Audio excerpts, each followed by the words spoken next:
বেগম খালেদা জিয়ার আদর্শ এবং মূল্যবোধ আঞ্চলিক অংশীদারত্বের উন্নয়নে প্রভাব ফেলবে বলে বিশ্বাস করে ভারত, পাকিস্তান, শ্রীলঙ্কা সহ দক্ষিণ এশিয়ার দেশগুলো। খালেদা জিয়ার শেষ বিদায় অনুষ্ঠানে অংশ নিয়ে এমন প্রত্যয়ের কথা জানান দেশগুলোর সফররত প্রতিনিধিরা।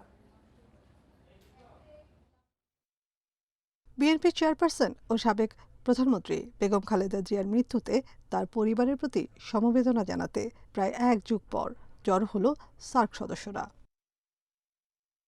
রেইনবো অলরাউন্ডার এক্সটেরিয়র পেইন্ট বাড়ির বাহিরের দেয়ালের সুরক্ষা নিয়ে থাকুন নিশ্চিন্ত, সাথে পাচ্ছেন 10 বছরের ওয়ারেন্টি।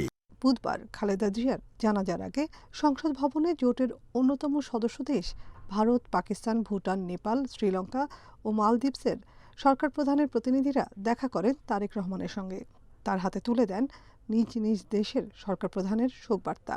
এ সময় তারেক রহমানের সঙ্গে উপস্থিত ছিলেন তার কন্যা জাইমা রহমান ও দলের অন্য নেতারা। খালেদা জিয়াকে শ্রদ্ধা জানাতে গত ১.৫ বছর পর এই প্রথম ভারতের কোনো মন্ত্রী বাংলাদেশ সফরে এলেন। তারেক রহমানের সঙ্গে সাক্ষাতে ভারতের প্রধানমন্ত্রী নরেন্দ্র মোদীর দেয়া একটি ব্যক্তিগত চিঠি তার হাতে তুলে দেন দেশটির পররাষ্ট্রমন্ত্রী এস জয়শঙ্কর।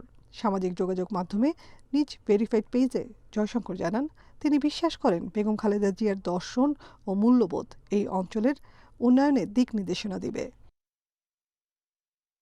এরপর পররাষ্ট্র, আইনসহ নিরাপত্তা উপদেষ্টার সঙ্গে দ্বিপাক্ষিক সম্পর্ক নিয়ে সংক্ষিপ্ত আলোচনা করেন ভারতের পররাষ্ট্রমন্ত্রী এস জয়শঙ্কর।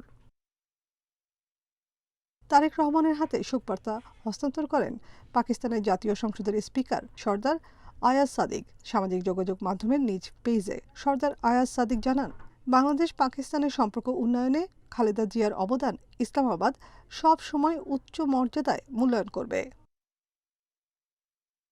এছাড়া তারেক রহমানের সঙ্গে আরও সাক্ষাৎ করেন নেপাল ও ভুটানের পররাষ্ট্রমন্ত্রী এবং মালদ্বীপসের শ্রমমন্ত্রী। এদিকে জাতীয় সংসদ ভবন প্রাঙ্গণে খালেদা জিয়ার শেষ যাত্রার অনুষ্ঠানে অংশ নিয়ে তার প্রতি শ্রদ্ধা জানান ঢাকায় বিভিন্ন দূতাবাসের প্রধানরা। Nafiza Doula, independent news, Dhaka.